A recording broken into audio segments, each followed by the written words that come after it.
Hello বন্ধু, আপনি অথবা আপনার পরিচিত কেউ কি হাত কাঁপার সমস্যায় ভুগছেন?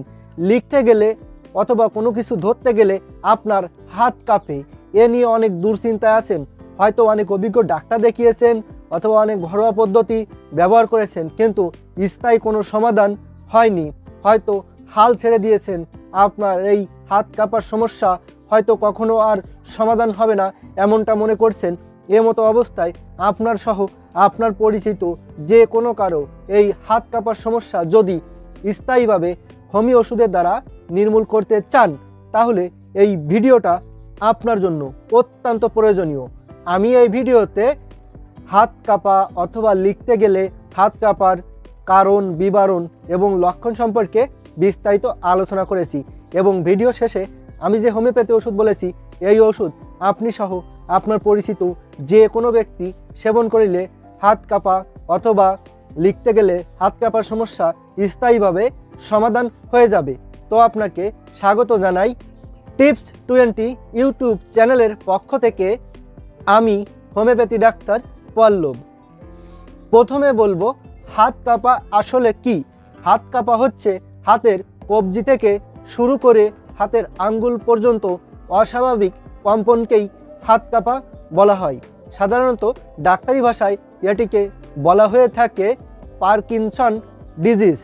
এই সমস্যায় কৈশোর থেকে শুরু করে প্রাপ্তবয়স্ক ব্যক্তিদের মধ্যে যে কোনো বয়সে যে কোনো ব্যক্তিরই হতে পারে।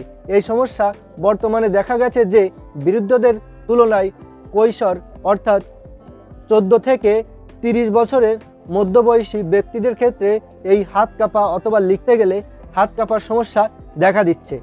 এই সমস্যা দেখা দিলে অনেকে অনেক অভিজ্ঞ ডাক্তার দেখাচ্ছেন।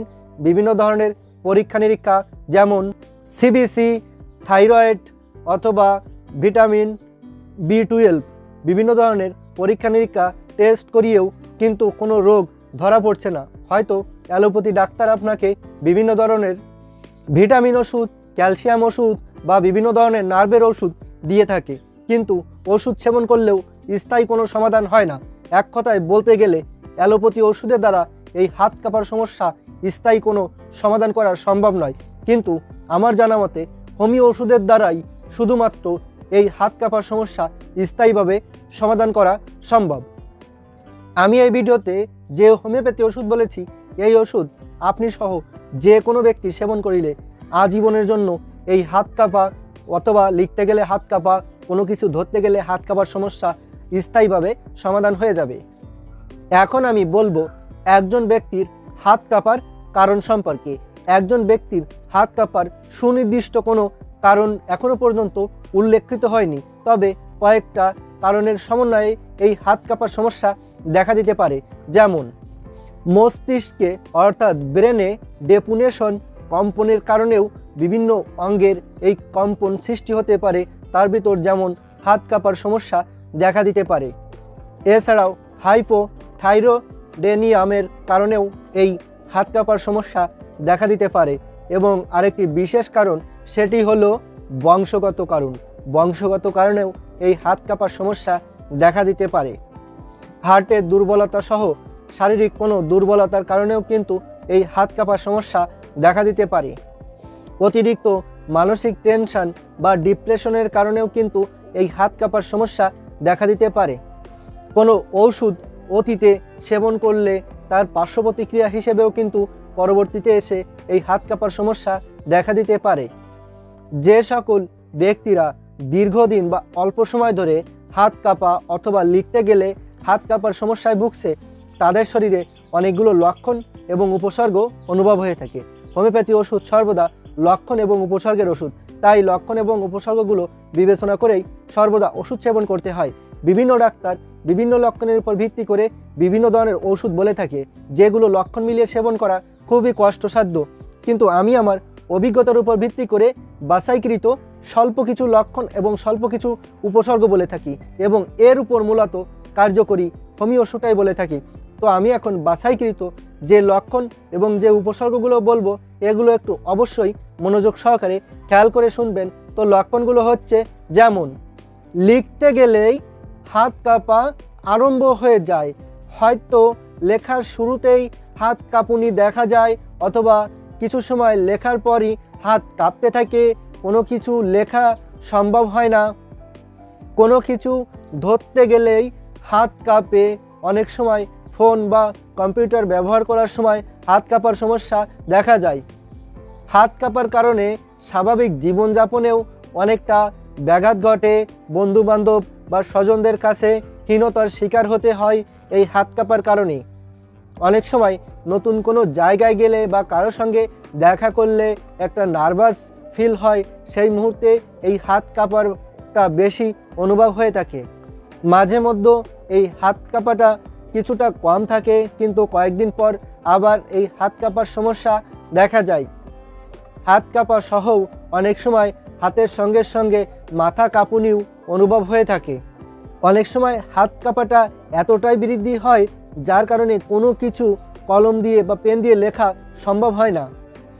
স্বাভাবিক থাকলে হাত কাঁপাটা কিছুটা কম থাকে, কিন্তু রেগে গেলে বা উত্তেজিত হয়ে গেলে এই হাত কাঁপাটা বেশি বৃদ্ধি পায়। তো বন্ধুরা, আমি এখানে বাছাইকৃত মাত্র স্বল্প কিছু লক্ষণ এবং স্বল্প কিছু উপসর্গ বলেছি। এই লক্ষণ এবং উপসর্গের ভেতর যদি একটি লক্ষণ এবং একটি উপসর্গেরও কোনো হাত কাঁপা অথবা লিখতে গেলে হাত কাঁপা কোনো ব্যক্তির সঙ্গে মিল থেকে থাকে, তবে সেই ব্যক্তি এই হোমিওপ্যাথি ওষুধ সেবন করতে পারেন। ওষুধ হচ্ছে লোলিয়াম 30 এবং এর সঙ্গে আরও 2টি হোমিও বায়োকেমিক ওষুধ সেবন করতে হবে। একটি হলো ম্যাগনেসিয়া ফসফরিকাম 12x এবং আরেকটি হলো ক্যালকেরিয়া ফসফরিকাম 12x। এবার আমি এই 3টি ওষুধ সেবন করার নিয়ম সম্পর্কে বলবো।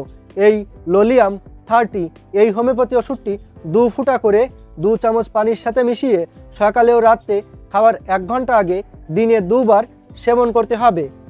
এবং এই ম্যাগনেসিয়াম ফসফরিকাম 12x এই হোমিও বায়োকেমিক ওষুধটি প্রতি সকালে খাওয়ার 1 ঘন্টা পর 6টি করে বড়ি চিবিয়ে কামড়িয়ে চুষে খেতে হবে।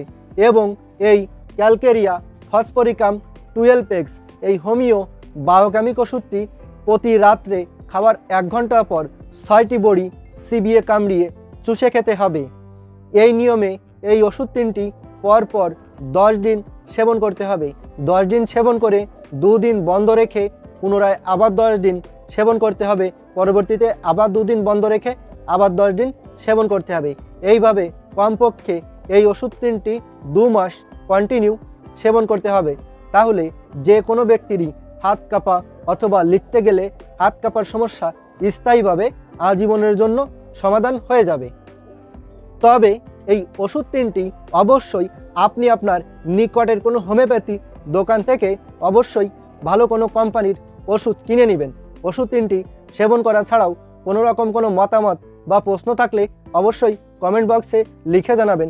আর আপনাদের যে কোনো ধরনের চিকিৎসাকরণের প্রয়োজন হলে আমার সাথে সরাসরি কথা বলবেন। আমার ফোন নাম্বার, হোয়াটসঅ্যাপ নাম্বার এবং ইমো নাম্বার এখানে দেওয়া আছে, প্রয়োজনে আমার সাথে সরাসরি কথা বলবেন। আর এই ভিডিওটি দ্বারা যদি আপনার বিন্দুমাত্র উপকার হয়ে থাকে তাহলে এই ভিডিওটি অবশ্যই আপনি আপনার ফেসবুকে শেয়ার করবেন, যাতে করে এই ভিডিও দেখে আপনার বন্ধুরাও উপকৃত হতে পারে। আর ভিডিওটি যদি ভালো লেগে থাকে তাহলে অবশ্যই একটা লাইক দিবেন আর চ্যানেলটি সাবস্ক্রাইব করে এবং ফলো করে সাথেই থাকবেন। ভালো থাকবেন, সুস্থ থাকবেন। ধন্যবাদ।